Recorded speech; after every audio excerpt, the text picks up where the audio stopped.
Thank you very much. Good evening. My name is Tom Errico. I'm a Director of Traffic Engineering with T.Y. Lin International. We're based in Falmouth.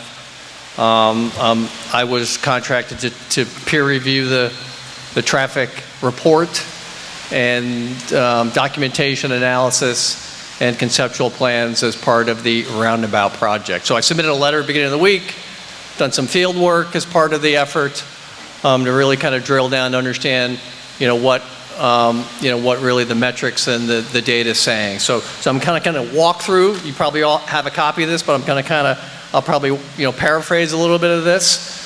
But before the Q&A, I'll just walk through some of the things that I thought were important to kind of go through. In general, the report is a sound, comprehensive transportation study. It really follows typical methods that we see in the industry. The first comment I had to do with traffic volumes. Typically, when we're looking at certainly a big investment like this project, where you're changing transportation infrastructure, we like to see if how well it's going to work into the future. And so we typically do a forecast of traffic 10, 20 years in the future as part of assessing that. This report evaluated existing volume conditions, and so I think that's a task that probably ought to take place. We know there's other development activity in the area that's going to generate more traffic and implicate this. With that said, their author, the engineers that did the report, did a sensitivity analysis looking at growth. If they added a certain percent of growth, the Roundabout operated adequately. And my general sense, professional opinion, is that even with growth, it'll probably work okay. I still think they need to go through the exercise of evaluating a future forecast. Second item had to do with safety. The report really speaks a lot about safety problems, crash problems, and quite frankly, the main DOT data doesn't support that claim.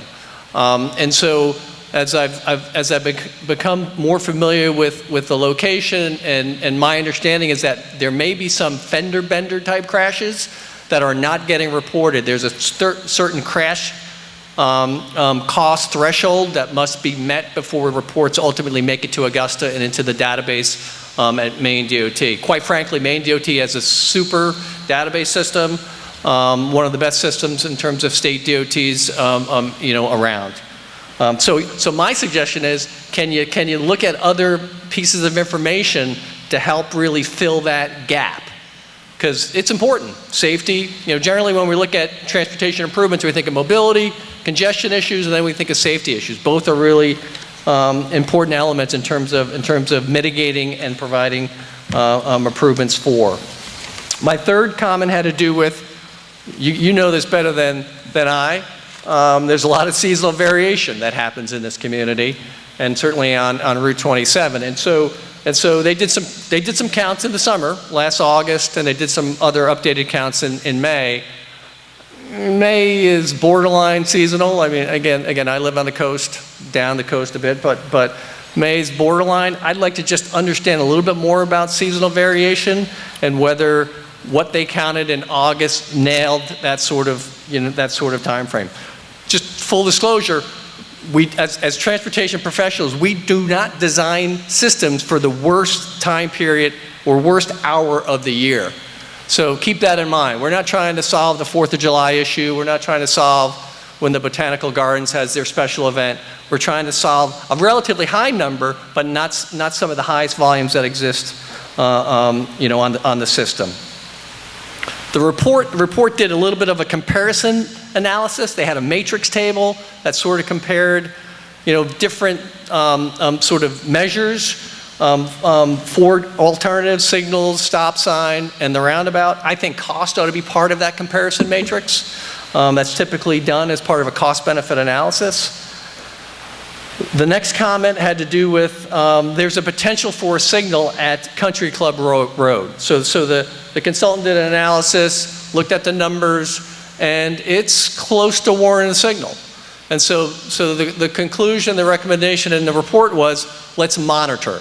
And quite frankly, I'm a big advocate of monitoring. We do the best we can with traffic forecast projections. Our analysis are as best they can be. but in many cases, monitoring is really a good path in terms of making sure that you fully understand what's happening after a project or a roadway changes. So I support that. My comment is, who's doing the monitoring? And if in fact it concludes that a signal is necessary, who's paying for the signal? So I think there ought to be some sort of mechanism, some sort of conclusion about how that unfolds. Next are a host of sort of comments on the plans. I'm not sure if you've seen the plans. I'm sure you have, but a host of comments on the plans. I'll go through them quickly. I think there ought to be a sidewalk. There's a crosswalk that's proposed north of Back River Road. It leads to nothing. I think there ought to be a sidewalk receiving one side of the crosswalk. So there ought to be some sidewalk additions to the project. I'm concerned about some sight distance on the inside corner of that crosswalk. As you look, you're on the inside of that curve. It can be obstructed somewhat, so I think I'd like to see some data to ensure that that's a safe location for a crosswalk. I think from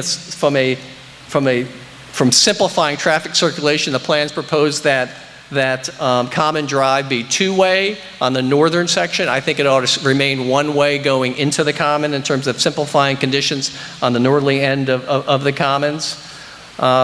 Bicycle accommodations. In general, the plan is providing 5-foot shoulders, really, standard bike width accommodations for bike lanes, but you lose them when you enter the roundabout. And really the intent of that configuration is that you're supposed to share their lane. And so, high-end bikers are comfortable doing that. Full disclosure, I bike a lot. I biked around here a lot, and I'm comfortable. But quite frankly, families with kids, that's not the scenario that I would.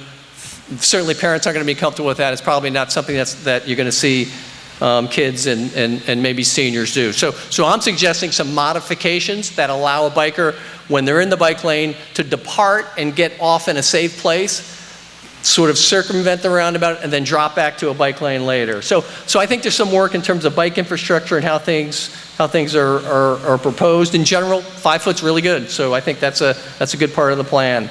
The Clipper Mart. There are improvements going on. The curve is shifting, access is shifting, things are changing there. I'm asking for additional information on sight distance at that location, particularly as it relates to the speed limit. Regulatory speed limit's dropping from 45 to 30. They're still going relatively fast around that corner. Some sight distance concern coming out of Back River Road. When a car is looking to turn left, there could be an obstruction at that location.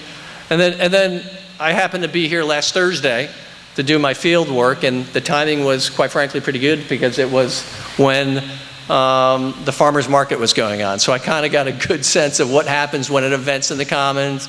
Certainly pedestrian activity is significant crossing. Pretty cool that the town has a crossing guard controlling conditions, because I think that's really important. The point I wanted to make in this is that you're still going to have to do that. The roundabout's not solving or eliminating the need for a crossing guard. The pedestrian activity is going to continue to need that. Now, with that said, my understanding may be more parking on the common side. So the crossing pedestrian volumes may decline as you go to the common, but I still see that as something that's going to continue to be warranted in the future. Construction phasing. When I get involved in projects, it can be one of the critical elements of a project. So everybody may love the design, but how are you going to build it? How's it going to impact businesses? How's it going to impact traffic flow? And so I'm suggesting that be flushed out a little bit. And that can implicate cost. I mean, sort of when you start enhancing and expanding traffic control, costs go up. And so just making sure that the cost price tag is appropriate given what could take place as part of managing construction. My sense is a lot of it will be done off-season. Quite frankly, we're seeing that quite a bit in Maine. To minimize impacts during those peak time periods. And then lastly, construction cost estimate. The estimate that I reviewed had a price tag of $3.3 million. I still need to look at the backup data. But there were a couple things kind of that I didn't see in the cost estimate. Right-of-way acquisition is a cost that sometimes will certainly add cost. design engineering, construction engineering services. Those are things that typically you would see as a cost as part of a project. They had a contingency in it, but these would likely inflate that cost if it wasn't in there. Maybe I missed it, so that's a quick summary on my peer review of the report and plans. Thank you very much, Tom. I appreciate that.